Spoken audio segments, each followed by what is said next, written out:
Bonjour, dans cette capsule on va s'intéresser à la couleur d'un objet. Alors la couleur d'un objet, il faut déjà reconnaître que c'est pas une étude très récente, hein. Depuis je pense la préhistoire, les hommes s'intéressent à la couleur des objets. Et puis il faut aussi bien dire que c'est quelque chose d'extrêmement culturel. Les objets, les couleurs n'étaient pas du tout définies de la même façon au Moyen-Âge et à la Renaissance qu'à notre époque. Ça dépend aussi des cultures géographiques. Par exemple, les Inuits, les Esquimaux ne distinguent pas les mêmes couleurs que nous. Donc c'est quelque chose d'assez relatif. Mais en science, les couleurs ont été tout d'abord définies assez précisément par Newton dans les années 1650. Alors Newton fait une expérience qu'on a tous déjà vue, c'est-à-dire qu'il prend un faisceau de lumière blanche, ici c'est un volet qui a été percé, c'est la lumière du soleil, qui passe par le prisme et qui projette sur un écran un spectre continu. Ce spectre continu, tel que le voit Newton, présente globalement 6 couleurs: du rouge, le rose n'existe pas, c'est l'écran qui sature un peu, de l'orange, du jaune, du vert, du bleu et du violet. Globalement 6 couleurs, mais à cette époque-là on était extrêmement croyants. Et il y a un nombre pur, un nombre 5 et le nombre 7. C'est pour ça que Jean-Sébastien Bach donne 7 notes à sa gamme. Et donc Newton aimerait bien avoir 7 couleurs, c'est pour ça qu'il distingue ici entre le violet et le bleu une couleur qui s'appelle l'indigo, une espèce de bleu un peu plus foncé. Newton ne se contente pas d'obtenir ce spectre, mais il fait une expérience qui est très importante, qui est l'expérience réciproque, c'est-à-dire qu'à partir des lumières colorées de son spectre, avec une lentille et avec un deuxième prisme, il arrive à reconstituer la lumière blanche.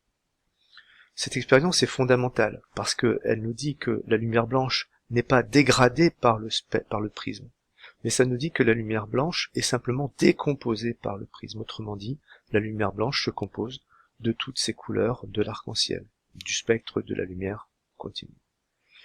Le disque de Newton, c'est une autre expérience qu'il fait pour reconstituer la lumière blanche.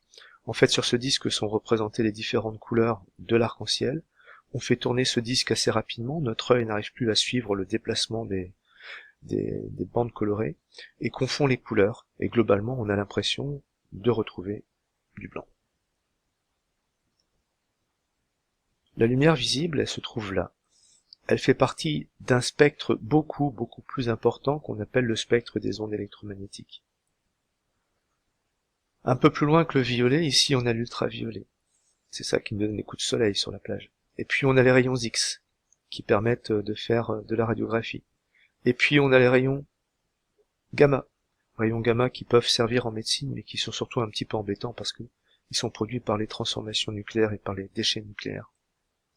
De l'autre côté des rouges, on a les infrarouges.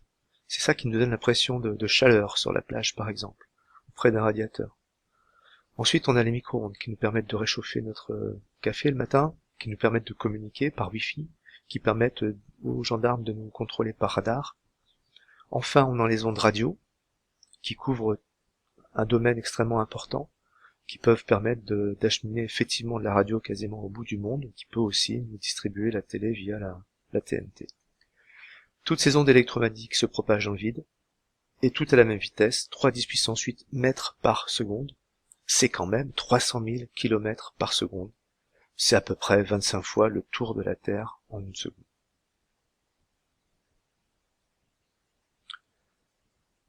Un peu plus tard que Newton, on a réussi à décomposer la lumière blanche d'une façon beaucoup plus simple avec ce qu'on appelle des réseaux. Alors qu'est-ce que c'est qu'un réseau? Eh bien c'est une surface sur laquelle on a des stries très nombreuses, ça peut être plusieurs centaines par millimètre. Et de la même façon qu'à la surface d'un DVD, on va avoir ce qu'on appelle une irisation. Et donc on va pouvoir récupérer le spectre continu de la même façon qu'on avait avec un prisme, mais d'une façon beaucoup plus simple et d'une façon beaucoup plus efficace. On peut ici proposer une première définition de ce que c'est qu'une couleur. Eh bien, une couleur, c'est simplement une bande, une partie, une longueur d'onde du spectre continu. On dit que c'est une couleur monochromatique. Par exemple, le vert qui est ici, c'est une bande du spectre de la lumière blanche, c'est une lumière monochromatique verte.